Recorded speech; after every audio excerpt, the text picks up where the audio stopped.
దేవుని పరిశుద్ధ సంఘం అంతటికి తండ్రి అయిన దేవుని నుండి ప్రభు అయిన యేసుక్రీస్తు వారి నుండి కృపయు సమాధానమును అనుగ్రహింపబడాలని దేవుని మనస్ఫూర్తిగా వేడుకుంటూ ప్రభు యొక్క వాక్యము మీతో తోడుగా ఉండి మిమ్మల్ని నన్ను ఆయన వెలుగులో సర్వదా మనల్ని నడిపించాలని మనసారా మేము దేవుణ్ణి వేడుకుంటున్నాను ప్రియులారా.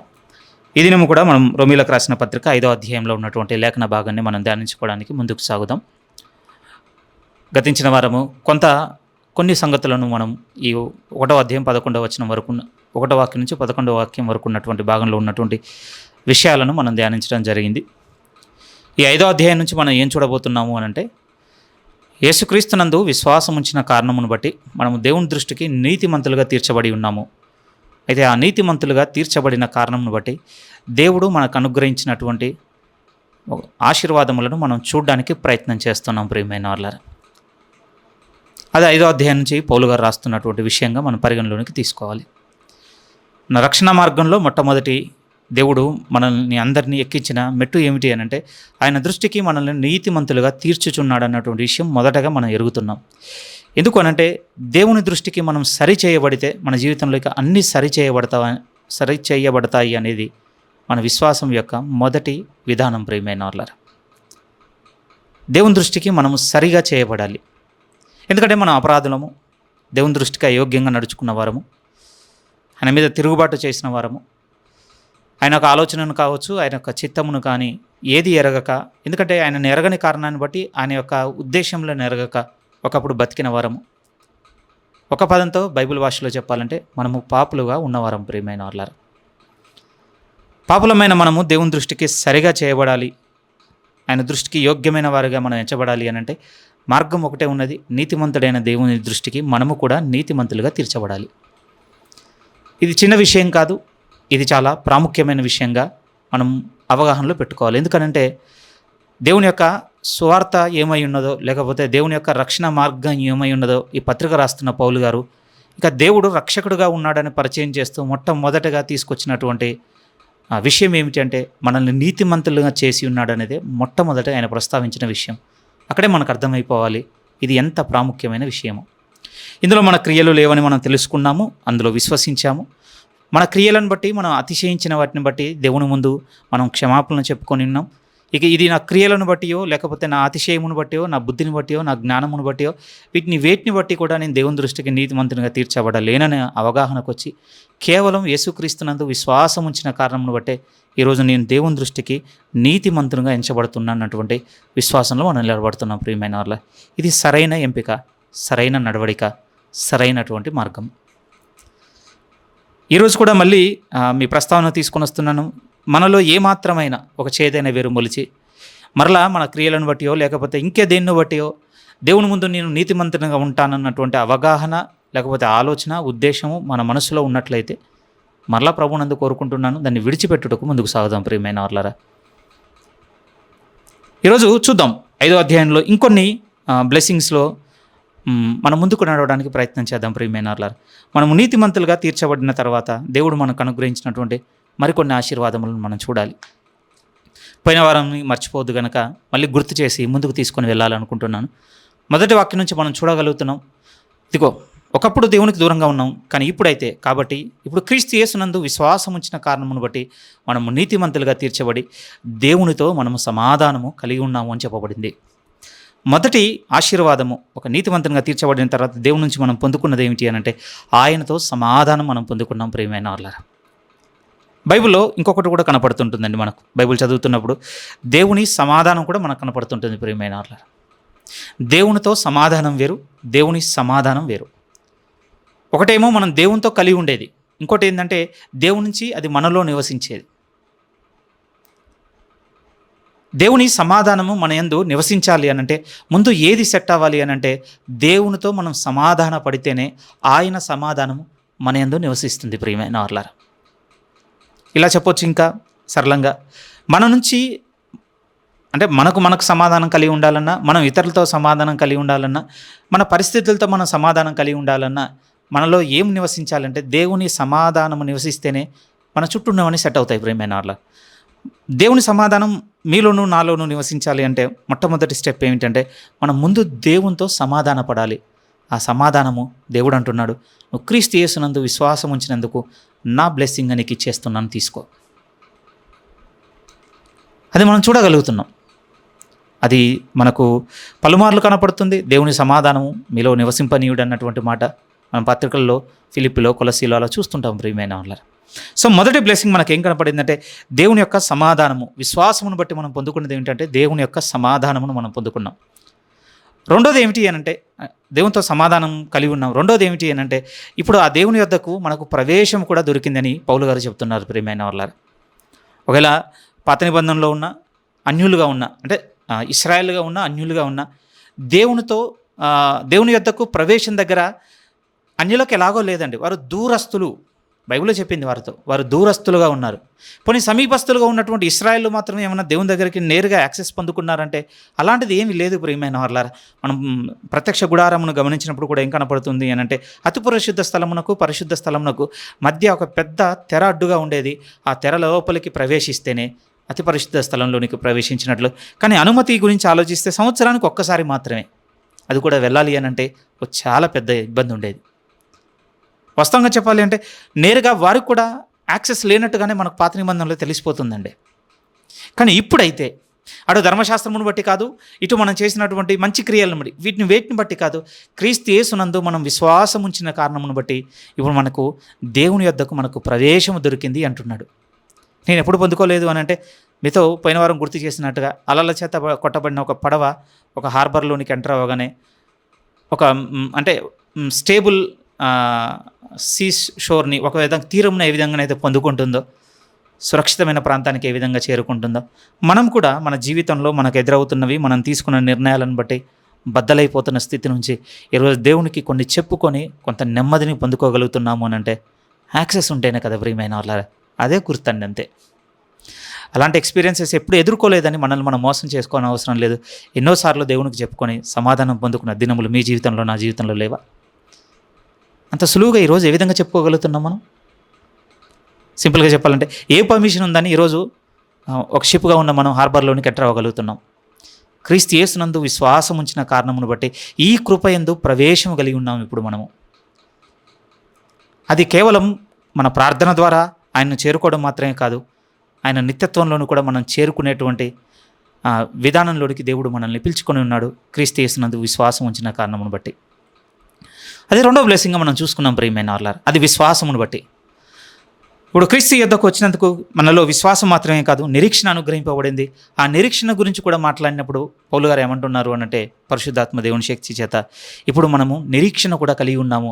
ఈ నిరీక్షణ దేవుడు మనకు అనుగ్రహించింది. ఏమంటే ఈ వీక్ మెడిటేషన్లో నాకు చాలా హృదయానికి బాగా అద్భుతంగా అనిపించిన ఒక లేఖనం దగ్గర తీసుకెళ్తాను ప్రియమైన వాళ్ళు. ఏమంటే ఎదురుచూపు అనేదండి కేవలం ఎదురు చూస్తే మాత్రమే కలిగేదే కాదు. ఎదురుచూపు అన్న పదంలో నా ఉద్దేశం అంటే నిరీక్షణ అని ఒక 2 సంవత్సరాలుగా చర్చ్లో మీకు చాలాసార్లు చెప్పుకుంటూ వస్తున్నాం. నేను కూడా ఏమనుకుంటున్నానంటే ఓకే, ఇక నేను నిరీక్షణ పెట్టుకోవాలనగానే నేను నిరీక్షణ కలిగి ఉండేటట్టుగా అయిపోతానని అనుకుంటున్నానండి. కానీ దేవుని వాక్యం అనుదినం చదవడం ఎంత ప్రయోజనమో మన ఒక లేఖనం చదివినప్పుడు నాకు అనిపించింది ప్రియమైన ఆర్లర్. మీరు నమ్మగలరా? నిరీక్షణ కూడా అండి దేవుని కృప వలన మాత్రమే అనుగ్రహింపబడేది.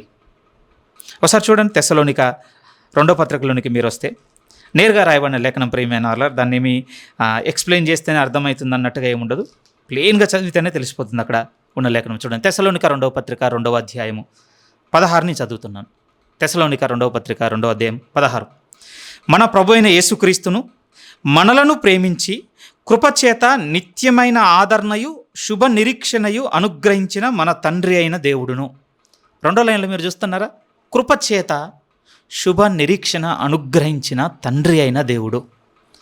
ఇప్పుడు ఈరోజు ఒక నిరీక్షణ కలిగిన వారముగా మనం ఎంచబడాలి అంటే కూడా అది దేవుని వల్లనే సాధ్యమవుతుంది ప్రియమైన వాళ్ళరా.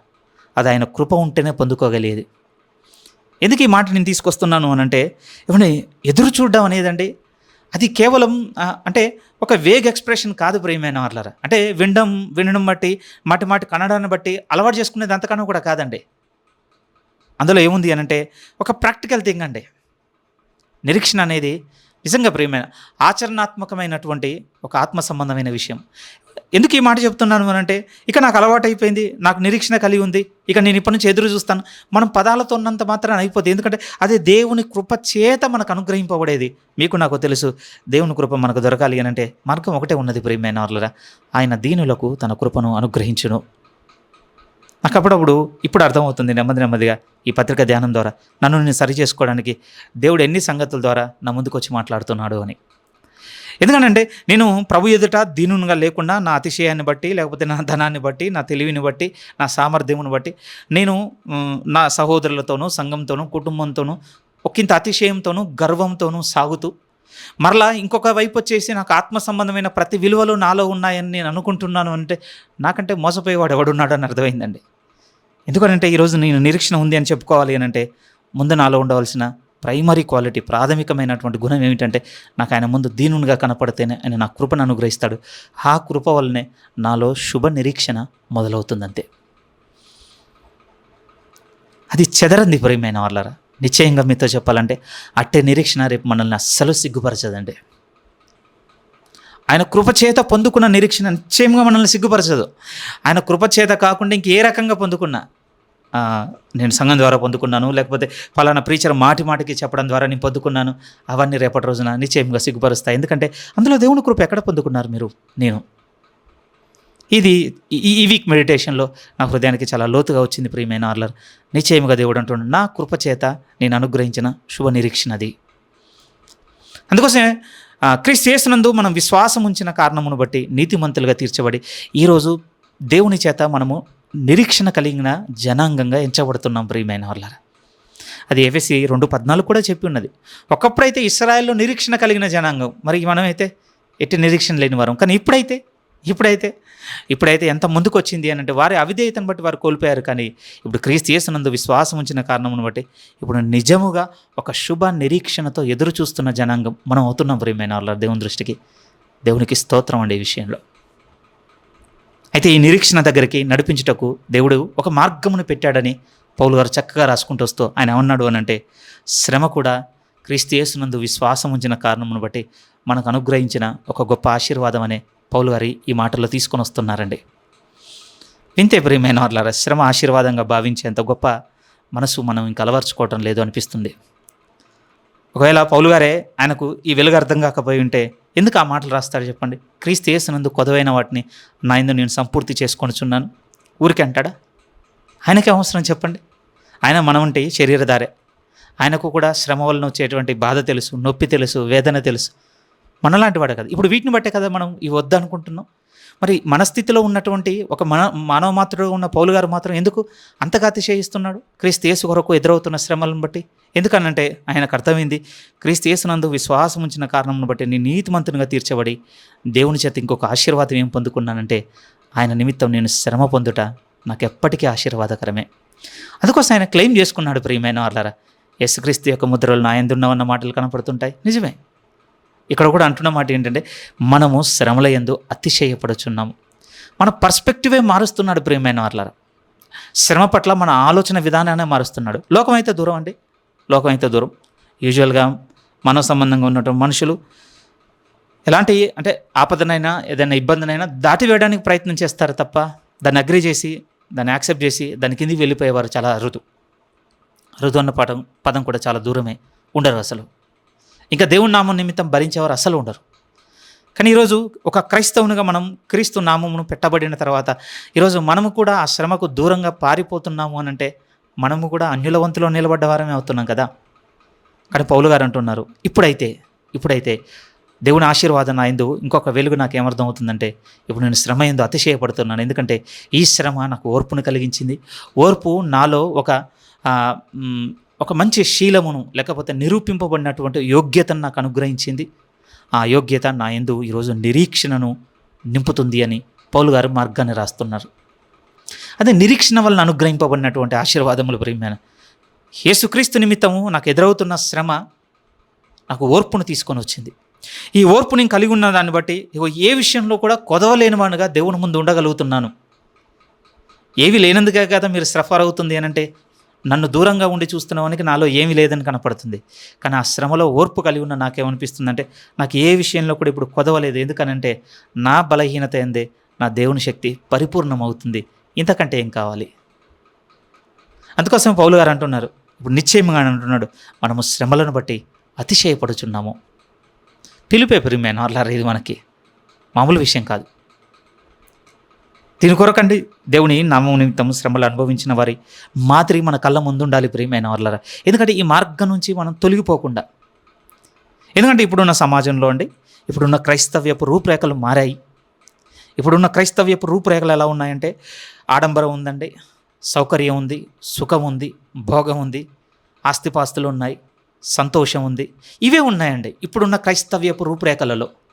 ఈ రూపురేఖలను చూస్తూ వీటిలో మనం కూడా ఉండిపోవాలనుకుంటున్నాం. కానీ ప్రభునందు ఇప్పుడు ఆశ నిలుపుకుంటుంది ఏమిటంటే, వీటికి దూరంగా వెళ్ళిపోయి ఆ పురాతన మార్గంలో ప్రభువుని వెంబడించిన వారు మనకు అవసరం ప్రియమైన వాళ్ళు. ఎందుకంటే వారి జీవితంలో శ్రమ ఆనవాళ్ళు ఉన్నవి. వారిని చూస్తేనన్నా, ఇది కదా నేను ఏర్పరచుకోవాల్సిన అసలైన క్రీస్తు స్వరూపం అని ఆలోచన పుడుతుంది. లేదనుకోండి, ఇప్పుడున్న వాళ్ళని చూస్తాం, వాళ్ళ ఆడంబరాలను చూస్తాం, వాళ్ళ హంగులను చూస్తాం, వారి సౌకర్యాలను చూస్తాం, వారి జీవన విధానాన్ని చూస్తాం. ఓహో, క్రైస్తవుడు అంటే ఇలానే ఉండాలా. ఈ తరాన్ని చూస్తే ఇప్పుడు ఇది ప్రియమైన వాళ్ళారా. కానీ అప్పుడున్న తరాన్ని చూస్తే ఏమనిపిస్తుందంటే, శ్రమను బట్టి అతిశయపడేటువంటి స్థితి అప్పుడున్నది. ఎందుకంటే అది క్రీస్తు యేసునందు విశ్వాసం ఉంచిన కారణమును బట్టి అనుగ్రహింపబడిన మరొక ఆశీర్వాదం ప్రియమైన వాళ్ళారా. విశ్వాసమును గురించి మనం ధ్యానించుకున్నాం, నిరీక్షణను గురించి ధ్యానించుకున్నాం. ఇక మూడో అతి ముఖ్యమైన క్వాలిటీ ఏమిటంటే, ఇప్పుడు దేవుని ప్రేమ కూడా మనకు క్రీస్తు యేసునందు విశ్వాసం ఉంచిన కారణమును బట్టి ఆశీర్వాదముగా అనుగ్రహింపబడింది అని పౌలు గారు రాసుకుంటూ వస్తున్నారు. 5 నుంచి కొంచెం అలా 11 వరకు ధ్యానించుకుందాం ప్రియమైన వాళ్ళారా. చాలా ముఖ్యమైనది నాకు తెలుసు, ఎందుకనంటే నేను ఎరగకుండా ఎక్కువగా మాట్లాడలేనటువంటి సందర్భం. బహుశా ఈరోజు కొంత మాత్రమే మీకు చెప్పడానికి ప్రయత్నం చేస్తుండొచ్చు నేను, నాకు ఇచ్చిన కృపా పరిమాణమును బట్టి. కానీ మీ హృదయం మాత్రం పట్టుకోవాలి ఈ మాటల్ని. దయచేసి చూడండి, రోమీయులకు రాసిన పత్రిక 5వ అధ్యాయం 5 నుంచి. ఎందుకనగా ఈ నిరీక్షణ మనలను సిగ్గుపరచదు, మనకు అనుగ్రహింపబడిన పరిశుద్ధాత్మ ద్వారా దేవుని ప్రేమ మన హృదయంలో కుమ్మరింపబడి ఉన్నది. బాగా చూడండి ప్రియమైన వాళ్ళారా, విశ్వాసము ఎక్కడికి నడిపించింది అంటే నిరీక్షణలోనికి నడిపించింది. ఈ నిరీక్షణ దేవుని ప్రేమలోనికి నడిపిస్తుందన్నట్టుగా ఆర్డర్ రాస్తుండండి పౌలు గారు ఇక్కడ. నిజమే ప్రియమైన వాళ్ళ. నిరీక్షణ గురించి పోయిన వారం స్థిరముగా బలముగా చెప్పిన మాట ఏమిటి అని అంటే, అదేదో ఒక విష్వల్ థింకింగ్గా లేదనేది. ఏదో ఇది అవుతుంది అనుకుంటున్నాను, ఇది జరగబోతుంది అనుకుంటున్నాను, ఇలా అన్సర్టనిటీతో ఉన్న విషయం కాదు నిరీక్షణ అనేది బైబిల్ భాషతో చూస్తే ఎంత ఖచ్చితత్వంతో కూడింది అని అంటే, చాలా నిర్దిష్టమైన బలమైన జరగబోతుందన్న రూఢిపరచుటకు వాడినటువంటి పదముగా నిరీక్షణ పైన వారం మీకు పరిచయం చేయడం జరిగింది ప్రియమైన వాళ్ళ. ఇప్పుడు మనం చూడవలసింది ఏంటంటే, ఆ నిరీక్షణ మన యందు ఏర్పడితేనే నెక్స్ట్ మనకు ఏమర్థం అవుతుంది అంటున్నాడు అంటే పౌలు గారు, దేవుని యొక్క ప్రేమ కూడా మనకు ఆశీర్వాదం అని అర్థమవుతుంది. ఏమండి, ఇప్పుడు నేను చెబుతుంది ఇంతకాలం మనకు అర్థమైనటువంటి పదంగా కాదు, మనకు ముందు నుంచే తెలుసు ప్రియమైన వాళ్ళ. దేవుడు నన్ను ప్రేమిస్తున్నాడు అంటే అది బ్లెస్సింగే. మనకు ఇంతకుముందు ఒకలా తెలుసు ప్రియమైన వాళ్ళ. ఆ బ్లెస్సింగ్లో మనకేముండేనంటే, మన భౌతిక సంబంధమైనటువంటి వాల్యూసే మనకు ఉండేనండి. ఎందుకంటే మనం మాత్రం మనకు ప్రేమ ఎంత తెలుసు అనంటే, భూ సంబంధమైన ప్రేమ మనకు కూడా తెలుసు అంటే, అంతకుమించి మనకేమైనా తెలుసా? మనకేం తెలియదు ప్రియమైన భూ సంబంధమైన ప్రేమ, భూ సంబంధమైన మన సౌకర్యాలు, మన ఇబ్బందులు, మన ఇరుకులు, వీటిలో దేవుడు సహాయం చేయడాలు. ఎటువంటి ఇబ్బంది, ఎటువంటి ఆటంకము, ఎటువంటి నొప్పి, ఎటువంటి అనారోగ్యం లేకుండా జీవితం స్మూత్గా వెళ్ళిపోవాలి. ఇప్పటికి నేను చేస్తున్న ప్రేయర్ కూడా అదే ఉంటుంది ప్రియమైన వాళ్ళ. పరిణతి లేదు కదా. ఓర్పు నా యందు క్రియ చేయనంత వరకు, నేను అనునాంగునిగా సంపూర్ణంగా మారనంత వరకు నా యందు కూడా ఈ భౌతిక సంబంధమైన ప్రేమ అన్న వాళ్ళే కనపడుతుంటాయి. కానీ పౌలు గారు ఇక్కడ రాస్తుంది ప్రియమైన వాళ్ళ, భౌతిక సంబంధమైన ప్రేమను గురించి కాదు. ఎందుకంటే భౌతికమైన సంబంధమైన మన ప్రేమ ఉందనుకోండి, మన ప్రేమ ఎలా ఉంటుంది అంటే, అయితే రిలేషన్షిప్ మీద డిపెండ్ అయి ఉంటుందండి, సిచ్యువేషన్స్ మీద డిపెండ్ అయి ఉంటుంది, వీటి మీద ప్రియమైన వాళ్ళ. లేకపోతే మన కన్వీనియన్సెస్ మీద డిపెండ్ అయి ఉంటుంది, మన వాల్యూస్ మీద డిపెండ్ అయి ఉంటుంది. ఇవే కదండి మన భౌతిక సంబంధమైన ప్రేమలు. వీటికి దాటి ఇప్పుడు మనం ప్రేమించగలుగుతున్న దానికి ఒక్కరైనా మనకు గుర్తున్నారా? లేకపోతే ఒక్క చిహ్నమైనా, ఒక్క గుర్తైనా మనం కలిగి ఉన్నామా? ఇగో ఈ రిలేషన్షిప్ మీనో, లేకపోతే వాల్యూ మీనో, లేకపోతే సిచ్యువేషన్స్ మీనో, లేకపోతే కన్వీనియన్సెస్ మీనో, లేకపోతే ఈక్వాలిటీ మీదనో, వీటి మీద డిపెండ్ అవ్వకుండా వీటన్నిటికీ దూరంగా ఇగో నేను పలానా ఒక కుటుంబాన్ని, లేకపోతే పలానా ఒక సహోదరిని, పలానా ఒక సహోదరిని ఇగో ఈమెను ప్రేమిస్తున్నాను అనడానికి మనలో ఇప్పుడున్న గుర్తు ఏంటి చెప్పండి? దేవుని సంబంధమైన ప్రేమకు. మీరు నొచ్చుకోవద్దు ప్రియమైన వాళ్ళారా, వింటున్నది ఎంతమంది నాకు తెలియదు, కానీ మీరు నొచ్చుకోవద్దంటే చెప్తాను. ఏమిటి అనంటే, మనం దేవుని యొద్దకు వచ్చి కూడా ఇంకా ఈ విలువలతోనే మనం ఇంకా దేవుని ప్రేమను కలిగి ఉన్నాం అనుకుంటున్నాం, కానీ వీటి చోట నిలబడేది కాదు ప్రియమైన వాళ్ళారా దేవుని ప్రేమ. పౌలు గారు అదే రాస్తున్నారు. ఎందుకనగా ఈ నిరీక్షణ మనల్ని సిగ్గుపరచదు. మనకు అనుగ్రహింపబడిన పరిశుద్ధాత్మ ద్వారా దేవుని ప్రేమ మన హృదయంలో కుమ్మరింపబడినది. ఇక్కడ ఈయన రాయబోతున్నటువంటి ఈ డిస్క్రిప్షన్లో 6 నుంచి 11 వాక్యాల్లో కనపడబోతున్న ఈ ప్రేమైన వాళ్ళ రిలేషన్షిప్ మీద డిపెండ్ అయింది కాదండి, సిచ్యువేషన్స్ మీద డిపెండ్ అయింది కాదు, వాల్యూస్ మీద డిపెండ్ అయింది కాదు, లేకపోతే మన సమానత్వం, ఈక్వాలిటీ, ఇగో నా లెవెల్ ఒకటి ఉంది కదా మన బిల్డప్, వాటి మీద డిపెండ్ అయింది కాదు ప్రియమైన వాళ్ళ. కంప్లీట్గా చెప్పాలంటే వీటికి ఆపోజిట్ అండి.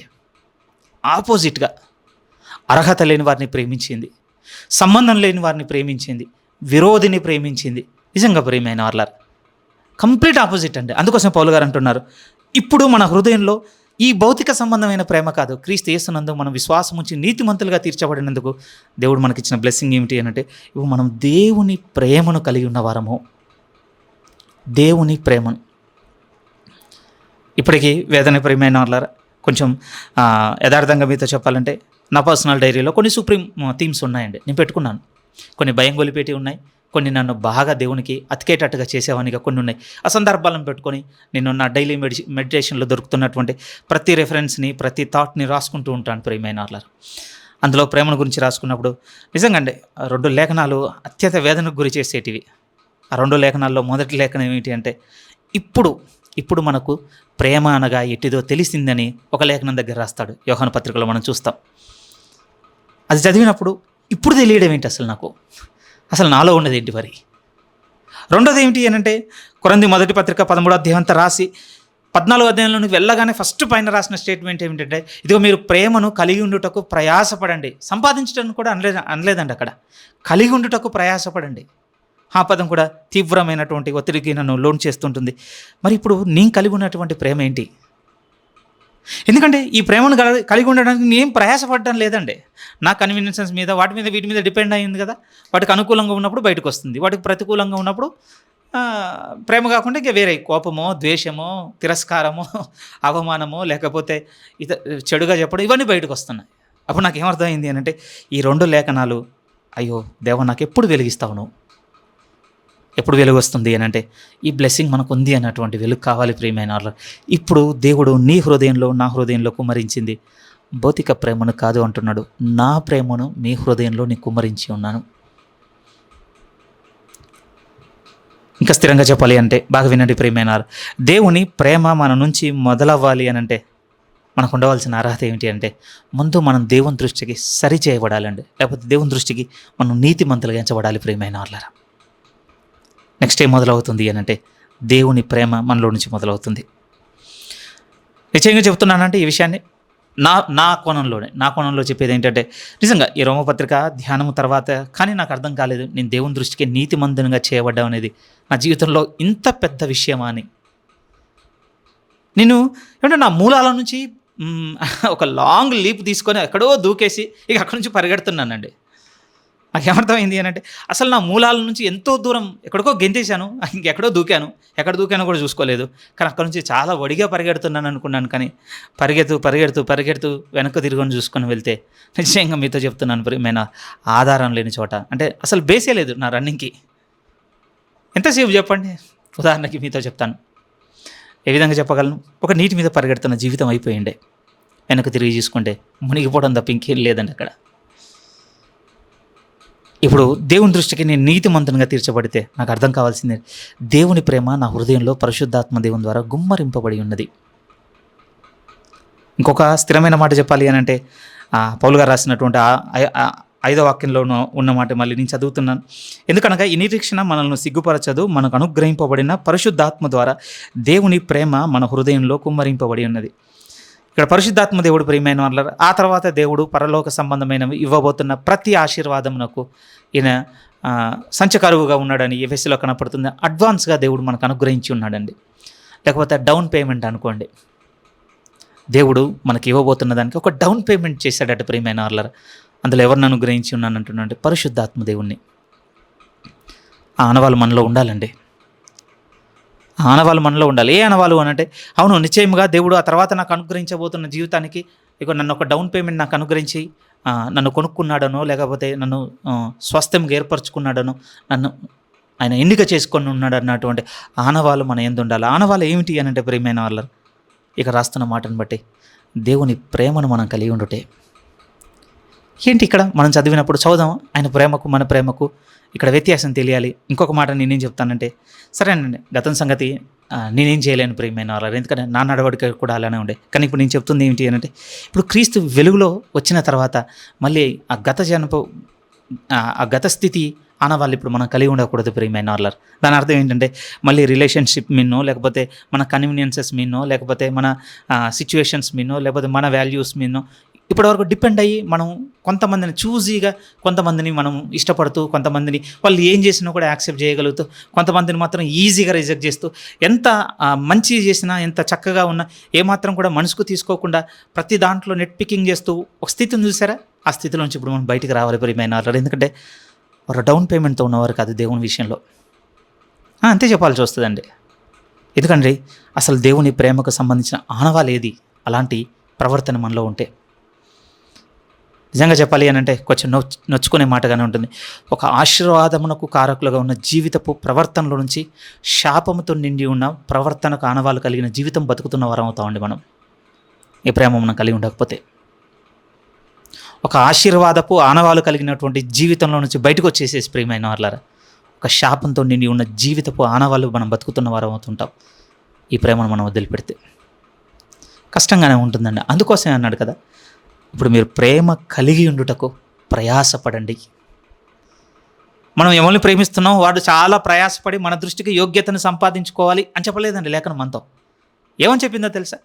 అలాంటి పరిస్థితుల్లో ఆ వ్యక్తిని మనకి ఇష్టం లేకపోయినా, లేకపోతే మనకు ఆయాసకరంగా ఉన్నా మనం ప్రేమించగలగాలి అని అంటే ప్రయాసం మనదన్నాడండి దేవుడు. నువ్వే తీసుకోవాలి పెయిన్స్ అంతా. ఎందుకనంటే నా ప్రేమ నీ హృదయంలో నేను కుమ్మరించి ఉన్నాను కనుక. ఆయన ప్రేమ కలిగి ఉంటే నిశ్చయంగా మనం ప్రేమిస్తాం ప్రియమైన. చదువుదాం అండి, ఏం చదువుదాం ఇక్కడ నుంచి అంటే, నిజంగా కాబట్టి అన్న పదం నుంచి మొదలు పెడుతున్నాం కదా 5వ అధ్యాయం. క్రీస్తులోనికి రాక మునుపు మనం ఏంటి, ఇప్పుడు క్రీస్తు యేసునందు విశ్వాసం ఉంచిన తర్వాత మనం ఏంటి అనేది కదా. ఈ సమపోలికతో మన పాస్ట్ని చూస్తున్నాం, మన ప్రజెంట్ చూసుకుంటూ వస్తున్నాం కదా. ఇప్పుడు దేవుని ప్రేమ విషయంలో మనము క్రీస్తు యేసునందు విశ్వాసం ఉంచక మునుపు మన పాస్ట్ ఏంటో చూద్దాం, మనం డెట్ ఏంటో చూద్దాం ప్రియమైన వాళ్ళ. ఇప్పుడు క్రీస్తు యేసునందు విశ్వాసం ఉంచి నీతిమంతులుగా తీర్చబడినందుకు ఇప్పుడు దేవుని విషయంలో మన క్రెడిట్ ఏంటో కూడా చూసుకుందామండి. 6వ వాక్యం నుంచి చదువుదాం. 6 ఏలయనగా మనం ఇంకా బలహీనులమై ఉండగా క్రీస్తు యుక్త కాలంన భక్తిహీనుల కొరకు చనిపోయాను. ప్లీజ్ అండి, వెరీ వెరీ అంటే కొంత సేవకుల వర్తమానాలు విన్న తర్వాత అయ్యో ఈ చిన్న పదానికి ఇంత మీనింగ్ ఉందని నాకు అర్థమైందండి. బలహీనులమై ఉండగా మైండ్లో పెట్టుకోండి, అది దాన్ని ఎక్స్ప్లెయిన్ చేస్తాను నేను. ఫస్ట్ అంటున్నాడు ఏలైనగా మనం ఇంకా బలహీనులమై ఉండగా. ఏమంటే ఈ పదం ఎవరికి వాడే పదమో తెలుసా ప్రియమైన? బలహీనులమై ఉండగా. సింపుల్గా మీతో చెప్పాలి అని అంటే, అప్పుడే పుట్టిన శిశువు ఉంటుంది కదండి, అప్పుడే పుట్టిన శిశువు, ఆ శిశువుకు వాడేటువంటి పదంగా పౌలు గారు రాసుకుంటూ వచ్చారట. నేను కూడా అస్సలు అర్థం చేసుకోలేకపోయానండి. మీకు ఎట్లా చెప్పాలి, 9 నెలలు గర్భంలో మోసి అప్పుడే కంటుంది చూసారా ఒక శిశువుని, బయటకు వచ్చినప్పుడు మీరు చూడండి ఎలా ఉంటుందో తెలుసా అండి. ఏమండి ఆ తల్లి ఉమ్ము నీరు నుంచి అంబ్లికల్ కార్డు కట్ చేసి ఇక తీసి ఒక ఇంక్యుబేటర్లో పెట్టి ఆ తర్వాత తీసుకొచ్చి ఫాదర్కో లేకపోతే రిలేటివ్ చేతిలో పెట్టినప్పుడు ఆ బిడ్డని మీరు చూడండి ప్రియమైన వాళ్ళరా, బలహీనముగా ఉన్న స్థితి కనబడుతుందండి. ఈ విషయాన్ని ఎక్స్ప్లెయిన్ చేస్తే ఆ సేవకుడు అన్నాడు, నిజంగా నా హృదయాన్ని తట్టింది ప్రియమైన వాళ్ళ. ఆ టైంలో ఉన్నట్టండి ఫాదర్ వల్ల డైజెస్ట్ కూడా అవ్వదటండి, అంత వీక్గా ఉన్న బేబీని చూసినప్పుడు. అందుకోసమే ఎప్పటికీ మదరేనండి. మళ్ళీ తల్లి చేతిలోనికి తీసుకొని కొన్ని దినములు తన పాలను ఆ బిడ్డకు అనుగ్రహించగానే మళ్ళీ ఒక జీవం పోసుకున్నటువంటి ఒక నూతన తత్వం ప్రియమైన వాళ్ళ శరీరంలో మళ్ళీ సెల్స్ అన్నీ యాక్టివేట్ అయిపోయి అప్పటి వరకు పేలుగా ఉన్నటువంటి ఆ బాడీ మళ్ళీ రివైవ్ అయిపోయి తేజస్సుతో ఒక నూతన స్థితితో బిడ్డ ఎదుగుతుండగానే మళ్ళీ ఒక కొన్ని మంత్స్ ముందుకు వెళ్ళిపోగానే అప్పుడు ఫాదర్కి చాలా బాగుంది నా బిడ్డ అన్నటువంటి అభిప్రాయానికి వస్తారటండి. నేను ఎక్స్పీరియన్స్ అవ్వలేదు కానీ నిజమే అనిపిస్తుంది అండి. నేను కూడా 2-3 చైల్డ్ బర్త్లు చూసినప్పుడు ఎలా ఉంటాయో మీకు తెలుసు ప్రియమైన వాళ్ళారు, మీరు కూడా కళ్ళతో చూసిందే.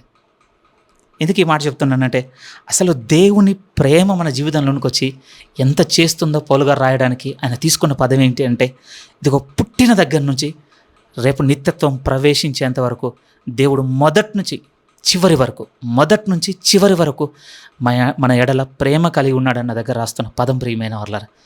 మనం ఇంకనూ బలహీనులమై ఉండగా, అయ్యో ఈ విషయంలో నన్ను క్షమించండి, అసలు నేను విన్నది అండి దేవుని శక్తి చేత నాకు బోధించిన ఆ సేవకుని నోట నేను విని నా హృదయం పట్టుకున్నది ఇంత చిన్న కూడా లేదు ప్రియమైన వాళ్ళ. నన్ను ఒక ట్రాన్స్లోకి తీసుకెళ్ళిందండి. ఒక్కసారి నా హృదయం ఎంత ఆనందించింది అని అంటే, అయ్యో దేవుని ప్రేమ నాతో ఇంతగా ఉందా. నిజం ప్రియమైన వాళ్ళారా, తల్లి గర్భం నుంచి బయటకు వచ్చిన దగ్గర నుంచి మరణించేంత వరకు తల్లి ఉంటుంది ప్రియమైన వాళ్ళారా బిడ్డతో. భౌతికంగా మాత్రం చెప్పగలనండి, ఇంకొక ఆధారం లేదు నా దగ్గర. పౌలు గారు అంటున్నారు ఆ ప్రేమను మనకు ముందు రాస్తున్నప్పుడు మనం ఇంకా బలహీనులమై ఉండగా, చదుదాం బలహీనులమై ఉండగా క్రీస్తు యుక్తకాలమున భక్తిహీనుల కొరకు చనిపోయెను. నీతిమంతుని కొరకు సైతం ఒకడు చనిపోవుట అరుదు, మంచివాని కొరకు ఎవడైనా ఒకవేళ తెగింపవచ్చును. అయితే దేవుడు మన ఎడల తన ప్రేమను వెల్లడిపరచుచున్నాడు. ఎట్లనగా మనం ఇంకనూ పాపులమై ఉండగానే క్రీస్తు మన కొరకు చనిపోయెను. 3 రకాలుగా ఇక్కడ గుర్తు చేసుకోవచ్చు ప్రియమైన వాళ్ళ. నిజంగానండి, నేను పుట్టిన కంచి ఎక్కడ కూడా చదవలేదు ఇంతవరకు బైబిల్లో తప్ప. ఏంటి అనంటే, ఒక చెడ్డవాని కొరకు ఒక మంచివాడు చచ్చిపోయినటువంటి ఆనవాలు నేను పుట్టిన దగ్గర నుంచి ఎక్కడ చదవలేదు ప్రియమైన వాళ్ళ. న్యూస్ పేపర్లో చదవలేదు, అంటే కాన్వర్జేషన్స్లో వినలేదు, నా బంధువుల మధ్య చూడలేదు, ఎక్కడ చూడలేదు ఎక్సెప్ట్ ఇన్ బైబిల్. అంతే, బైబిల్లో మాత్రమే నేను చూసింది ఏంటంటే పాపుల కొరకు ఒక నీతిమంతుడు చనిపోవుట. చెప్పండి, మీరు ఏమైనా చదివారు ఎక్కడైనా? నెవర్. మనం అనుకుంటవచ్చు లోకంలో చాలా గొప్ప మరణం ఏమిటి అంటే దేశభక్తిలో వినపడుతుంటుంది ప్రియమైన వాళ్ళారా. దేశభక్తిలో ఇతను దేశం కోసం వీర మరణం పొందాడు. అందులో కూడా అండి ఎంత కిందికి వచ్చి మనం మాట్లాడుకున్నా నిశ్చయంగా మీతో చెప్పొచ్చు, ఆ వ్యక్తి మరణంలో త్యాగం ఉందని ఏ విధంగా అనగలం ప్రియమైన వాళ్ళు? తన వారి కొరకు, అంతే కదండి, తన దేశం కొరకు. అంతకు మించి అండి ఒక పాపి కొరకో ఒక భక్తిహీనుని కొరకో ఆనవాళ్ళు ఏముండవండి ఆ మరణంలో. నేను తక్కువ చేయటం లేదు కానీ వాస్తవం అందులో ఉంది. పోనీ ఒక మంచివాని కొరకు ఎవడైనాను తెగింపవచ్చును, అలాంటి ఆనవాళ్ళు అక్కడో ఇక్కడ మనకు కనపడుతుంటాయి. కానీ ఒక చెడ్డవాని కొరకు, ఒక భక్తిహీనుని కొరకు, ఒక పాపి కొరకు చనిపోయిన వారి ఆనవాళ్ళు ఎక్కడ కనపడదు ప్రియమైన వాళ్ళ. ఏమో మనం చూడని ఒక 500 సంవత్సరాలకు వెనక్కి వెళ్తే మనుషుల్లో మానవత్వం బాగా తీవ్ర స్థాయిలో ఉండి ఆ రోజులలో ఉండే అవకాశం ఉందేమో అనడానికి ఏమన్నా ఉందాం. కానీ ఇప్పుడు మనం ఉన్న తరంలోనండి అసలు ఆస్కారమే లేదు. ఏందో తెలుసా, చెడ్డోని కోసం కూడా మంచివాడు చచ్చిపోవడం, చెడ్డోని కోసం కాదు మంచివాని కోసమే చచ్చిపోవడానికి కూడా ఇష్టపడని దినాల్లో ఇప్పుడు ఉన్నాం మనం. అందుకోసం యేసుక్రీస్తు వారి మరణం మనల్ని ఆశ్చర్యానికి గురి చేయాలి ప్రియమైన వాళ్ళరా. అసలు ఎలా సాధ్యపడింది? కేవలం ఒక పదం, దేవుని ప్రేమను బట్టి. 8 నుంచి నేను చదువుతున్నాను. అయితే దేవుడు మన ఎడల తన ప్రేమను వెల్లడిపరుచుచున్నాడు. ఎట్లనగా మనం ఇంకనూ పాపులమై ఉండగానే క్రీస్తు మన కొరకు చనిపోయాను. కాబట్టి ఆయన రక్తం వలన ఇప్పుడు నీతిమంతులుగా తీర్చబడి మరింత నిశ్చయముగా ఆయన ద్వారా ఉగ్రత నుండి రక్షింపబడతాం. ఏమంటే పూర్వం మన స్థితి ఎలా ఉందో తెలుసా? మనము శత్రువులముగా ఉన్నామంట దేవుని దృష్టికి. ఏమంటే భక్తిహీనులుగా ఉన్నామంట దేవుని దృష్టికి. అనీతిమంతులుగా ఉన్నామంట అండి దేవుని దృష్టికి. అది పూర్వం ప్రియమైన వాళ్ళ. కానీ ఇప్పుడైతే అలాంటి స్థితిలో ఉన్న మనల్ని ప్రేమించిన ప్రేమను కనపరిచి దేవుడు ఇప్పుడు మనల్ని రక్షించుకొని ఉన్నాడు అని చెప్తున్నాడు. విమోచించి ఉన్నానని చెప్తున్నాడు. నేను మీతో స్నేహం చేయడానికి వచ్చి ఉన్నాను అంటున్నాడు. మీతో సమాధాన స్థితిని కలిగి ఉన్నానని చెప్తున్నాడు. మొత్తం ఎంత చేంజ్ అయింది చూడండి ప్రియమైన వాళ్ళ, ఎంత చేంజ్. అందుకోసం యోహాను గారు తన మొదటి పత్రికను రాస్తున్నప్పుడు ఆ వాడిన పదమేనండి మనం చదువుకోవాలి ఈ సమయం ఉంది. 4వ అధ్యాయము, యోహాను మొదటి పత్రిక 4వ అధ్యాయము 9-10 వాక్యాలు మనం మీ వినికిలో చదువుతున్నాను చూడండి. యోహాను మొదటి పత్రిక 4వ అధ్యాయం 9-10. మనము ఆయన ద్వారా జీవించినట్లు దేవుడు తన అద్వితీయ కుమారుని లోకంలోనికి పంపెను. దీని వలన దేవుడు మన యందుంచిన ప్రేమ ప్రత్యక్షపరచబడెను. మనము దేవుణ్ణి ప్రేమించితిమని కాదు, తానే మనలను ప్రేమించి మన పాపములకు ప్రాయశ్చిత్తమై ఉండుటకు తన కుమారుని పంపెను. ఇందులో ప్రేమ ఉన్నది. ఇందులో ఇందులో ప్రేమ ఉన్నది. ఎలాంటిది? ఇదిగో మనల్ని రక్షించుటకు తన కుమారుణ్ణి పంపించాను, ఆయన ప్రత్యక్షమైన అంటాడు. కానీ ఎలాంటి స్థితిలో ఉన్న వారిని కొరకు ఆయన ప్రాణం పెట్టి ఉన్నాడంటే రోమాలో మనం చూడగలుగుతున్నాం. మనం ఇంకా శత్రువులుగా ఉన్నాం, పాపులుగా ఉన్నాం, భక్తిహీనులుగా ఉన్నాం. ఆ స్థితిలో ఉన్న మనల్ని ఆయన రక్షించుకున్నాను అని చెప్తున్నాడు ప్రేమైన వాళ్ళారా. అలాంటి ప్రేమటండి దేవుడు. అది కేవలం నా దగ్గరే ఉంది, నా దగ్గర ఉన్నది నేను ఎవరికి ఇవ్వటం లేదు అనటం లేదండి. అలాంటి ప్రేమను ఇప్పుడు దేవుడు అంటున్నాడు, పరిశుద్ధాత్మ దేవుని ద్వారా నీ హృదయంలో నా హృదయంలో ఆశీర్వాదముగా కుమ్మరించి ఉన్నాను అంటున్నాడు అండి దేవుడు. అది నన్ను బాగా వేదనకు గురి చేసింది ప్రియమైన వాళ్ళారా. అది ఆయన దగ్గరే ఉంచుకొని, ఆయన కలిగి ఉన్న ఆ ప్రేమను ఆయన దగ్గరే ఉంచుకొని, నాకు ఇయ్యకపోయి ఉంటే ఇంత సమస్య ఉండకపోఉండే. కానీ ఇప్పుడు దేవుని లేఖనం నీతో నాతో ఏం మాట్లాడుతుంది అంటే, ఈ రాత్రి వేళ ఏంది ఆయన కలిగి ఉన్న ఆ ప్రేమ. ఒకవేళ గ్రీకు పదంతో రాయబడినటువంటి మాటను తీసుకోగలిగితే అగాపే ప్రేమ అట ప్రియమైన వాళ్ళు. ఆ అగాపే ప్రేమను ఇప్పుడు దేవుడు అంటున్నాడు పరిశుద్ధాత్మ దేవుని ద్వారా ఒక డౌన్ పేమెంట్గా మన హృదయంలో కుమరించి ఉన్నాను అంటున్నాడు. ఏది ప్రియమైన వాళ్ళారా ఆ ఆశీర్వాదం మీతో నాతో? వదులుకోవద్దండి ఇప్పుడు మనం. ఎందుకంటే ఈ ప్రేమలో మనకు కనపడుతుంది ఏంటో తెలుసా? పాపి కొరకు చనిపోయిన ప్రేమ కనపడుతుంది. శత్రువుగా ఉన్నవంతో సమాధానము కలిగి ఉన్నటువంటి ప్రేమ కనపడుతుంది. భక్తిహీనుని కొరకు తన కుమారుని సమర్పించుకున్నటువంటి ప్రేమ కనపడుతుందండి. ఇందులో ఆపోజిట్ డైరెక్షన్ చూడండి. ఇది మనం క్రీస్తు యొద్దకు రాక మునుపు ఇలాంటి విలువలతో మనం ఉండకపోతే ప్రాబ్లం ఏం లేకపోయేదండి. మనకు అంటే మన రిలేషన్షిప్లో ఉన్న వాళ్ళని మాత్రమే ప్రేమించుకుంటూ, మన వాల్యూకు తగ్గ వాల్యూ ఉన్నవాడిని ప్రేమించుకుంటూ, లేకపోతే మన పరిస్థితులకు అనుకూలంగా ఉన్నవాడిని ప్రేమించుకుంటూ, వీటిని మాత్రమే పరిగణలోకి తీసుకొని ప్రేమించుకునేవారు. క్రీస్తుకు దూరంగా ఉన్నప్పుడు ఉంటే బాగుండేది ప్రేమ. ఇప్పుడు మనం అది కాదు కదా ఉన్న చోటు. ఇప్పుడు మనం క్రీస్తు నందు ఏర్పరచబడి ఉన్నాం ప్రియమైన వాళ్ళారా. ఇప్పుడు మనలో ఉండవలసిన ప్రేమ ఏమిటి అంటే, ఇక్కడ మనం చదువుతున్న మాటల్లోనివి ఆయన శత్రువులుగా ఉన్నప్పుడు, మనం భక్తిహీనులుగా ఉన్నప్పుడు, మనం పాపులమై ఉన్నప్పుడు ఆయన నిన్ను నన్ను ప్రేమించిన ప్రేమ ఇప్పుడు మీ హృదయంలో నా హృదయంలో కుమ్మరింపబడి ఉన్నది. ఇది చాలా వేదన గురి చేసింది ప్రియమైన వాళ్ళారా. ఎన్నో దేవునికి క్షమాపణలు చెప్పుకోవడానికి నన్ను ప్రోత్సహించింది. అయ్యో దేవా, ఇటు ప్రేమను కలిగి నేను నా సహోదరులతో ఉండలేకపోయాను, నా సహోదరులతో ఉండలేకపోయాను, నా కుటుంబంతో ఉండలేకపోయాను, నా తోడబుట్టిన వారితో ఉండలేకపోయాను, నా పొరుగు వారితో ఉండలేకపోయాను. చూడగలుగుతున్నారా ప్రియమైన వాళ్ళారా దీన్ని? ఇది నాకు సంబంధం లేదు అనుకోవడానికి లేదండి. కొరింథీయులకు రాస్తున్న మొదటి పత్రిక. సరే, మళ్ళీ మనం సండే కూడా మాట్లాడుకుంటాం ప్రియమైన వాళ్ళారా. ఎందుకంటే దేవుడు ప్రేమస్వరూపి, తను ఆరాధించేవారు తన్ను పోలి ఉంటారన్నాడు కదా. ఇంకా చాలా మనం నేర్చుకోవాలండి దేవుని ప్రేమను గురించి. కొరింథీయులకు రాస్తున్నటువంటి మొదటి పత్రిక 13వ అధ్యాయం. ఇవి మరవవలసిన మాటలు కాదండి, మన జీవితంలో మనం కలిగి ఉండి నడుచుకోవాల్సిన మాటలు ఇవి.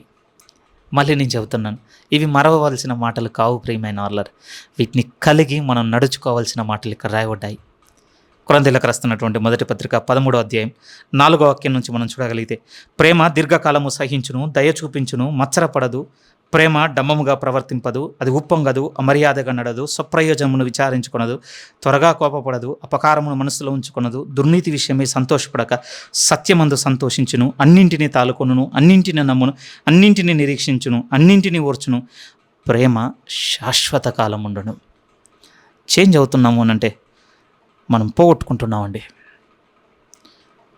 ఒకరి ఎడల ఇంత శాశ్వత కాలమైన ప్రేమతో మనం ఉండలేకపోతున్నామంటే, అయ్యో, ఒక ఆశీర్వాదమును క్రీస్తు యేసునందు విశ్వాసం ఉంచిన కారణమును బట్టి మనం నీతిమంతులుగా తీర్చబడి దేవుని ద్వారా పొందుకున్న ఒక ఆశీర్వాదమును మనం పూర్తిగా తిరస్కరించుకొని సాగిపోతున్నాము. ఇక్కడ చాలా ప్రయాసం అవసరం ప్రియమైన, చాలా కష్టపడాల్సిందేనండి. అందుకని ఈ అధ్యాయం ముగింపు నుంచి 14వ అధ్యాయంకి వెళ్ళగానే బ్రేక్ చేశారు, కానీ వదిలిపెట్టద్దు ప్రియమైన. కొనసాగింపు ఏమిటి అంటే, సింపుల్గా చెప్పాలంటే, ఇలాంటి ప్రేమను కలిగి ఉండుటకు ప్రయాసపడండి అని చదవాల్సి వస్తుందండి. 14:1 అదే కదా. ఇలాంటి ప్రేమను కలిగి ఉండుటకు ప్రయాసపడండి. నిశ్చయంగా వేదన ఉంటుంది ప్రియమైన. మనమే నష్టపోతూ, మనమే దూషింపబడుతూ, మనమే ఓర్చుకోవడం ఏంటి, మనమే సహించడం ఏంటి, పెయిన్ ఉంటుందండి. ఉండదని దేవుడు చెప్పలేదు. అందుకోసం ప్రయాసపడండి. సంపాదించుకోవడానికి అని కూడా అనలేదు. సంపాదించుకోవడానికి మనమే సంపాదించుకోవాలని చెప్పండి దేవుని ప్రేమని. అందుకోసం నేను కుమ్మరించి ఉన్నాను. ఈ కుమ్మరించి ఉన్న ఈ ప్రేమను కలిగి ఉండుటకు ప్రయాసపడండి. ఎందుకంటే ఇప్పుడు ఇందులో ప్రేమ ఉన్నదని ఇప్పుడు మనకు తెలిసిందండి. స్థిరంగా నిశ్చయంగా మీతో చెప్పాలి అంటే అసలు మనం నీతిమంతులుగా తీర్చబడకపోతేనండి అసలు ప్రేమ అంటే ఏంటో మనకు అసలు తెలియదని బైబిల్ చెప్తుంది. ప్రేమైన ఆర్లారమంతో మళ్ళీ నేను చెప్తున్నాను. ఒకవేళ ఇలా అనొచ్చేమో, అంగీకరించే మనసు ఉంటే మీరు అంగీకరించండి. అసలు దేవుని ప్రేమ కాకుండా ఈ భూ సంబంధంగా ఉన్న అది ఏ ప్రేమైనా ప్రేమ కాదు ప్రేమైన వాళ్ళరా. అందుకోసం ముందే నన్ను మీరు అంగీకరించే మనసు ఉంటేనే తీసుకోండి అని, తల్లిది కూడా కాదు అనాల్సి వస్తుంది. కొంచెం కఠినంగానే ఉంటుంది. కానీ నేను దేవుని ప్రేమను ముందుకు తీసుకొచ్చి మాట్లాడుతున్నాను కనుక వీటన్నిటిని దూరం నెడుతున్నాను ప్రియమైన వాళ్ళరా. అనవలసిందే, నిశ్చయంగా అనవలసిందేనండి. ఎందుకనంటే మీరే ఆలోచించండి, శత్రువుగాను భక్తిహీనుగాను పాపిగాను ఉంటే ఇక్కడ రాయబడినటువంటి ఈ మాటల ప్రకారం మీరు ఒక తండ్రిదో ఒక తల్లిదో ఒక సహోదరుడిదో ఒక సహోదరునిదో భార్యదో పిల్లలదో తీసుకురాగలరా ఆ ప్రేమ క్వాలిటీ కిందికి? వీటన్నిటిని శత్రువుగా ఉండి భక్తిహీనునిగా ఉండి అపకారిగా ఉండి ఇలా ఉండుంటే ఇక్కడ రాయబడిన మాటలు తీసుకురాగలరా? కానీ దేవుడు అంటున్నాడు, నా ప్రేమలో ఇవన్నీ నేను మీకు కనపరిచి ఉన్నాను. లేదు నేను ఎప్పుడు చూడలేదనడానికి వీలే లేదు ప్రియమైనారు. అసలు ఆయన చూపించకపోతే మీరు నేను ఎక్కడ అసలు ఇక్కడ ఇంకా ఉన్నామండి. మనం ఉండడానికి కారణం ఏంటి? ఇందులో ప్రేమ ఉన్నదని చెప్తున్నాడు కదా, ఆయనను బట్టి మనం బతుకున్నామండి. అదే అన్నాడు కదా రోమీలకు రాసిన పత్రిక 5లోనికి వచ్చేయండి ప్రియమైనారులారా, ముగిస్తాను. రోమీలకు రాసిన పత్రిక 5వ అధ్యాయంలోనికి మీరు వస్తే 8 నుంచి చదువుతున్నాను చూడండి. అయితే దేవుడు మన ఎడల తన ప్రేమను వెల్లడిపరుచుచున్నాడు. ఎట్లనగా మనం ఇంకనూ పాపులమై ఉండగానే క్రీస్తు మన కొరకు చనిపోయింది కాబట్టి ఆయన రక్తం వలన ఇప్పుడు నీతిమంతులుగా తీర్చబడి మరింత నిశ్చయముగా ఆయన ద్వారా ఉగ్రత నుండి రక్షింపబడదుము. ఏలయనగా శత్రువులమై ఉండగా ఆయన కుమారుని మరణం ద్వారా మనం దేవునితో సమాధానపరచబడిన ఎడల సమాధానపరచబడిన వారమై ఆయన జీవించుట చేత మరీ నిశ్చయంగా రక్షింపబడదుము. ఇంకా బతుకున్నాము అనంటే క్రీస్తుని బట్టి దేవుడు మన ఎడల చూపిన ప్రేమే కారణం ప్రియమైన వాళ్ళ. దీర్ఘకాలం ఓర్చుకుంటున్నాడు, సహించుకుంటున్నాడు, అన్నింటిని తాలుకుంటున్నాడు, త్వరగా కోపపడటం లేదు, తాలుకుంటున్నాడు. శాశ్వత కాలం మనల్ని ప్రేమిస్తున్నాడు కనుకనే ఇంకా బతుకున్నాం. దీనికి ఏమంటున్నాడు తెలుసా అండి దేవుడు? కారణం ఎవరు అని అంటే తన కుమారుని బట్టి. స్థిరంగా మీతో చెప్పాలి అని అంటే ఏమండి, ఇక్కడ పౌలు గారు తీసుకొస్తున్న ఇంకొక లోతైన ఆలోచన ఏమంటున్నాడంటే ఆయన మరణమే ఈరోజు దేవునితో మనల్ని సమాధానపరిచిన ఎడల ఆయన జీవించడం మరింకెంత ఆశీర్వాదానికి కారణమవుతుందని చెప్తున్నాడండి పౌలు గారు. కొంచెం లోతైన ఎసెన్స్ ప్రియమైన వాళ్ళ పౌలు గారు ఇక్కడ అంటుంది ఆయన మరణమే ఈరోజు నిన్ను నన్ను దేవునితో సమాధానపరిచిన ఎడల ఆయన జీవించట చేత ఇంకెంత ఎక్కువ ఆశీర్వాదం మనం పొందుకోతాం. ఒకసారి ఆలోచించాలి ప్రియమైన వాళ్ళ. ఎందుకనంటే ఇప్పుడు ఆయన జీవించుట చేత రేపు జరగబోతుంది ఏంటంటే తెలుసా, మనం గతంలో చేసిన మన అపరాధం నుంచి క్షమాపణ మాత్రమే కాదటండి, రాబోతున్నటువంటి ఉగ్రత నుంచి కూడా మనం తప్పించబోతున్నాడట. అదే రాశాడు కదా, మళ్ళీ నుంచి చదువుతున్నాను 10. ఏలైనగా శత్రువులమై ఉండగా తన కుమారుని మరణం ద్వారా మనము దేవునితో సమాధానపరచబడిన వారమై ఆయన జీవించుట చేత మరీ నిశ్చయముగా రక్షింపబడదుము. ఏ విషయంలో నుంచి అంటే 9లోనే అన్నాడు, ఆయన ద్వారా మనల్ని ఉగ్రత నుండి కాపాడాలనుకుంటున్నాడట ప్రియమైన వాళ్ళారు. ఇందులో కీవర్డ్గా మీతో ఒకటి చెప్పాను కదా, మనం బలహీనులమై ఉండగా. నిజమేనండి, ఎంత బలహీనమైన స్థితిలో ఉన్నామంటే మనకు ప్రారంభం నుండి ఇక ముగింపు వరకు అవసరం ప్రియమైన వాళ్ళారు దేవుని సహాయం. అందుకోసం దేవుడు అంటాడు మనం గతంలో చేసిన అపరాధములను బట్టి క్షమించిన మన మొదటి స్థితి మాత్రమే కాదట, రెండోది ఏం చేస్తున్నాడట అంటే ఆయన జీవించుట చేత రేపు రాబోతున్నటువంటి ఉగ్రత నుంచి కూడా మనల్ని రక్షించుచున్నాడు అంటున్నాడు ఆయన. ఏంటి ఉగ్రత అంటే నిత్య శిక్ష ప్రియమైన వాళ్ళారా. అపవాదికిని వాని దూతలకును సిద్ధపరిచిన ఆ నిత్యాగ్నిలోనికి వెళ్ళిపోండి అన్నటువంటి ఆ తీర్పులో నుండి ఆ ఉగ్రతలో నుండి నిశ్చయంగా రక్షించాలనుకుంటున్నాడు. అందుకోసం పుట్టిన దగ్గర నుంచి తల్లి గర్భం నుంచి బయటికి రాగానే ఆ బలహీన స్థితి నుంచి ముగింపు వరకు కనబడుతున్నట్టుగా ఇప్పుడు దేవుడు అంటున్నాడు, నా ప్రేమ క్రీస్తు యేసునందు మీకు ఎంత అనుగ్రహించింది అని అంటే మీరు బలహీనులై ఉండగా మీ ప్రారంభం నుండి రేపు రాబోతున్నట్టు ఆ నిత్య శిక్షలో నుండి మిమ్మల్ని కాపాడే వరకు నా ప్రేమ మీకు తోడుగా ఉన్నది. అలాంటి ప్రేమ ఒక ఆశీర్వాదముగా నీ హృదయంలో నా హృదయంలో కుమ్మరింపబడింది అంటున్నాడండి దేవుడు. ఖచ్చితంగా ఇది మనల్ని ఆలోచింపచేయాలి ప్రియమైన వాళ్ళరా. మనల్ని స్థిమితంగా ఉండనివ్వకూడదు. ఇంకా మన హద్దులను పెట్టుకొని మన అనుకూలతలను బట్టి మనం ఇష్టపడేవారిని మనం ప్రేమించుకుంటూ, మనం ఇష్టపడేవారిని ఓర్చుకుంటూ, మనకు అనుకూలంగా ఉన్నవారే ఏమన్నా పర్వాలేదని స్వీకరిస్తూ ఇలా మనం సాగేటువంటి ఒక నడవడిక ఉంటుంది చూసారా. అది పరిశుద్ధాత్మ దేవుని ద్వారా మన హృదయంలో కుమ్మరింపబడిన ప్రేమ కానవాలు కాదు, భౌతిక సంబంధమైన ప్రేమ కానవాలంతే. అందులో ఓర్చుకొనుట లేదు, తాలుకొనుట లేదు, కొరింథీలో ఉన్న మాటలు కనపడటం లేదు. ప్రియమైన వారలారా, కనపడటం లేదు. మీరు చూడండి, మారవలసిన వారం మనం, ఒక ఆశీర్వాదంతో బతకవలసిన వారం మనం. బైబిల్లో కూడా అంటాడు కదా, ప్రియమైన వాళ్ళ మనం ఆశీర్వాదమునకు కారకులగుటకే పిలువబడి ఉన్నామన్నాడు కదా. ఏది మన నుంచి ఇంకొక సహోదరుడు పొందుకున్న ఆశీర్వాదము? మన ఓర్పు వారికి అవసరం. ప్రియమైన వాళ్ళారా, అందరం పొరపాట్లు చేస్తున్న వారమే. క్షమించకపోతే ఎవరు క్షమిస్తారు? ఆలోచించాల్సిందే ప్రియమైన వాళ్ళారా.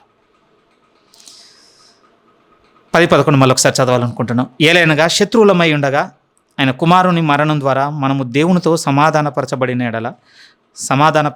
వారమై ఆయన జీవించుట చేత మరి నిశ్చయముగా రక్షింపబడదుము. అంతేకాదు, మన ప్రభు అయిన యేసుక్రీస్తు ద్వారా మనము దేవుని యందు అతిశయపడుచున్నాము. ఆయన ద్వారానే మనం ఇప్పుడు సమాధాన స్థితి పొంది ఉన్నాము.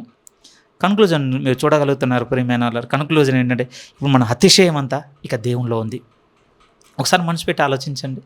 ఈ ఆశీర్వాదములను మనము లిస్ట్ పెట్టుకొని ముందు చూసుకుంటేనండి మన అతిశయం దేవుడని కన్క్లూజన్కి వస్తామండి పౌలు గారు వచ్చినట్టుగా.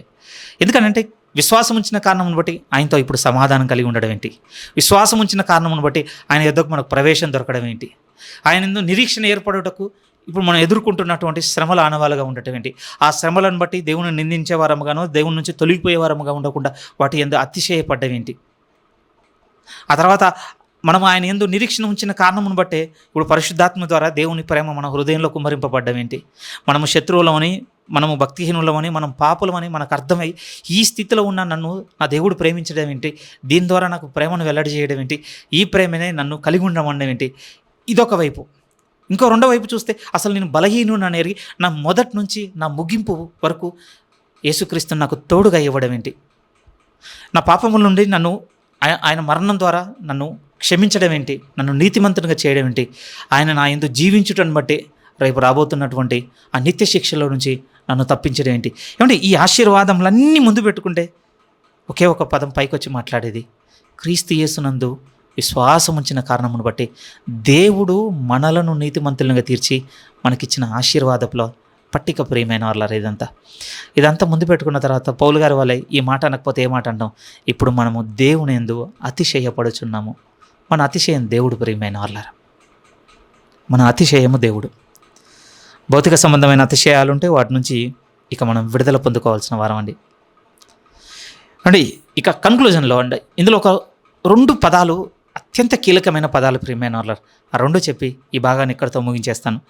బహుశా వచ్చే వారం వీలవుతుందో లేదో తెలియదు. ఎందుకంటే ఈ 5వ అధ్యాయంలో 12వ వాక్యం నుంచి ఆ తర్వాత 21వ వాక్యంలో ఉన్న వరకు ఉన్నటువంటి ఈ 2వ భాగంలో ఉన్నటువంటి థీమ్ అండి. నిజంగా మీతో చెప్తున్నాను, మనల్ని చాలా మారు మనసులోనికి నడిపించేటువంటి థీమ్ ప్రియమైన వాళ్ళారా.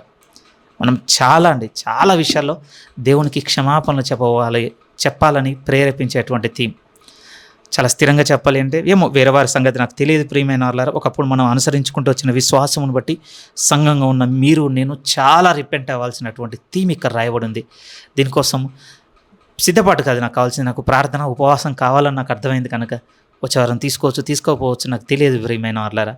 ఉన్నట్లయితే వచ్చేవారం మనం కనెక్ట్ అవుతాం, లేకపోతే వచ్చేవారం చూస్తాం. కానీ నేను ఒకటే మిమ్మల్ని కోరుతున్నాను, నెక్స్ట్ సెషన్కి మాత్రం మనం దీన్ని కనెక్ట్ అయినప్పుడు మాత్రం 12 నుంచి 21 సాధ్యమైతే మీ అనుకూలతను బట్టి ఎన్నిసార్లు చదవగలరో అన్నిసార్లు చదవడానికి ప్రయత్నం చేయండి ప్లీజ్. వెరీ వెరీ ఇంపార్టెంట్ అండి. అసలు ఇక నా దగ్గర వెరీ వెరీ ఇంపార్టెంట్ అనే పదం కూడా చాలా చిన్నది. దీని ముందు నేను చెప్తుంది చాలా ముఖ్యమైన ఘట్టం ప్రియమైన వాళ్ళారా. ఈ 1వ వాక్యం నుంచి 11వ వాక్యం వరకు ఉన్న 2 కీవర్డ్స్ మీతో చెప్పాలనుకో. మొదటి కీవర్డ్ ఏమిటి అని అంటే, దయచేసి చూడండి ఎక్కడుంది అంటే 2వ వాక్యంలో ఉంది ప్రియమైన వాళ్ళ.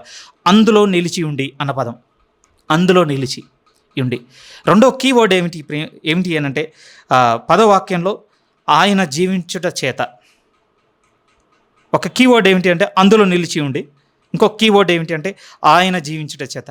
ఎందుకు ఈ 2 కీవర్డ్స్ అంటున్నానంటే, ఇక్కడ లిస్ట్ అవుట్ చేసినటువంటి ఈ బ్లెస్సింగ్స్ అన్నీ మనం ఆపాదించుకోవాలి అని అంటే ఈ 2 పదాలు చాలా కీ అండి. ఏంటి అంటే ఆ కృపలో మనము నిలిచి ఉండాలి. ఆ కృపలో మనం నిలిచి ఉండాలి. రెండో పదం ఏమిటి అనంటే, క్రీస్తు మన యందు జీవిస్తేనే ఇవి మన సొంతం ప్రియమైన వాళ్ళారా. సింపుల్‌గా అర్థమయ్యే భాషలో చెప్పాలి అనంటే, మనం క్రీస్తులో నిలిచి ఉండాలి. క్రీస్తు మన యందు జీవించాలి. ఇంతకు మించి ఇంకేమీ లేదండి ఈ బ్లెస్సింగ్స్ మనం ఆపాదించుకోవడానికి. పౌలు గారు అన్నారు కదా, నేను సిలువ వేయబడి ఉన్నాను, ఇక జీవించువాడని నేను కాదు, నా యందు క్రీస్తే జీవించుచున్నాడు. ఆయన మన యందు జీవించుట చేత మనం పొందుకోబోతుంది ఏంటో తెలుసా? నిశ్చయముగా రాబోతున్నటువంటి ఉగ్రత నుంచి ఆయన మనల్ని కాపాడబోతున్నాడు ప్రియమైన వాళ్ళారా. ఆయన మన యందు జీవించుట చేత. మరి ఆయన నీ యందు నా యందు జీవించాలి అంటే మార్గం ఏంటో తెలుసా? రెండో వాక్యంలో ఉన్నది. అందులో మనం నిలిచి ఉంటేనే, ఆ కృపలో మనం నిలిచి ఉంటేనే, ఆ కృపలో మనం నిలిచి ఉంటేనే, నాకు కన్వీనియంట్గా లేదు, లేకపోతే నాకు ఏమాత్రం కూడా నాకున్నటువంటి కోరికలను, నాకున్న దురాశలను ఏమాత్రం కూడా ఇది తీర్చుకునేటట్టుగా లేదు, నేనే నష్టపోతున్నాను, నేనే బాధపడుతున్నాను, నేనే సహించుకోవాల్సి వస్తుంది, నా వల్ల అవ్వదు, నేను ఇందులో నిలవను అని అంటే వెరీ సింపుల్ అండి. క్రీస్తు మన యందు జీవించాడు అంతే. ఏం జరుగుతుంది జీవించకపోతే? ఏం జరుగుతుంది అంటే, అపవాదికిని మన దూతలకును సిద్ధపరిచిన ఆ నిత్యాగ్నిలోనికి పొండి అని ఎవరితోనైతే చెప్పాడో ఆ గుంపులో మనం ఉంటాం. ఆ రోజు ఆయన నిలబడతాడట. ఆయన మహిమ కలిగిన సింహాసనం మీద కూర్చుంటాడు. ఒక ఆజ్ఞ బయలుదేరుతుంది. ఆ ఆజ్ఞ ఏంటి అంటే, 2 గుంపులుగా విడిపోండి అంతే. ఒకవైపు ఏమో మేకలు ఉన్నాయి, ఇంకోవైపు ఏమో గొర్రెలు ఉన్నాయి. గొర్రెల గుంపేమో నిత్య సంతోషంలోనికి, లేకపోతే దేవుడు ముందుగా సిద్ధపరిచినటువంటి నిత్యత్వంలోనికి వెళ్తుంది. మేకల గుంపు ఎందులోకి వెళ్ళిపోతుంది అని అంటే నిత్యాగ్నిలోనికి. ఎందుకు నేను ఇక్కడ వచ్చి పడ్డాను అని అంటే దేవుడు చెప్తున్నాడు, నువ్వు నా యందు నిలిచిలేవు, నిన్ను నీ యందు జీవించేటట్టుగా నువ్వు నన్ను అంగీకరించలేదు. కావాలంటే మీరు మళ్ళీ చదివి చూడండి ప్రియమైన. ఆ 2 పదాలు చాలా కీవర్డ్స్ అండి అందులో. ఈ ఆశీర్వాదములన్నీ వినడానికి బాగున్నాయి ప్రియమైన వాళ్ళ. మరి వీటిని కలిగి మనం బతకాలి అంటే 2 స్టెప్స్ కనపడుతున్నాయి. ఆ కృపలో మనం నిలిచి ఉండాలి, క్రీస్తు మన యందు జీవించుచూ ఉండాలి ప్రియమైన వాళ్ళరా. ఇవి మన యందు నెరవేరుతున్నటువంటి ఆశీర్వాదాలుగా కనపడతాయి. ఆయనతో సమాధానం దొరికింది, ఆయన యొద్దకు ప్రవేశం దొరికింది, ఒక నిరీక్షణ, మనకు నిశ్చయమైన నిరీక్షణ దొరికింది. ఒక నిరూపింపబడినటువంటి ఒక శీలం ద్వారా ఒక నిరీక్షణను పొందుకున్నాం మనం. అక్కడికి నడిపించింది ఏమిటంటే శ్రమ ఓర్పులోనికి, ఓర్పు పరీక్షలోనికి, పరీక్ష నిరీక్షణలోనికి నడిపించింది. కనుక ఇప్పుడు ఒక క్రైస్తవునిగా శ్రమలయందు మనం అతిశయపడుచున్నాం. మన పర్స్పెక్టివే చేంజ్ అయిందండి. శ్రమలయందు మనం అతిశయించేటువంటి జీవితం మనకు అనుగ్రహింపబడి ఉన్నది. తర్వాత దేవుని యొక్క ప్రేమ మన హృదయంలోకి ఇమ్మరింపబడింది. దేవుని యొక్క సమాధానం మనకు దొరికింది. ఇప్పుడు దేవుని సమాధానము అంటే దేవునితో సమాధాన స్థితి పొందుకొని ఉన్నాం. రాబోతున్నటువంటి ఉగ్రత నుంచి ఆయన కుమారుని ద్వారా మనం రక్షింపబడబోతున్నాం. అన్నింటి పైన వచ్చి మాట్లాడగలిగితే ఇప్పుడు మన అతిశయమే దేవుడై ఉన్నాడు ప్రియమైన వాళ్ళారా. ఒక్క వర్డ్ ఏంటి? నీతిమంతునిగా బతికితే మాకు వచ్చేటువంటి ప్రయోజనం అంటే ఈ ఆశీర్వాదములన్నీ క్రీస్తు యేసునందు నీతిమంతునిగా తీర్చబడిన వాని సొంతము అని దేవుడు చెప్తున్నాడు. రెండో భాగం దేవుడు కృప చూపిన వారమందు ధ్యానించుకోవడానికి సిద్ధపడదామండి. ప్రభునందు ఒకటే ఉంది ప్రియమైన, ఆయన కృతజ్ఞత చెప్పుట అంతే.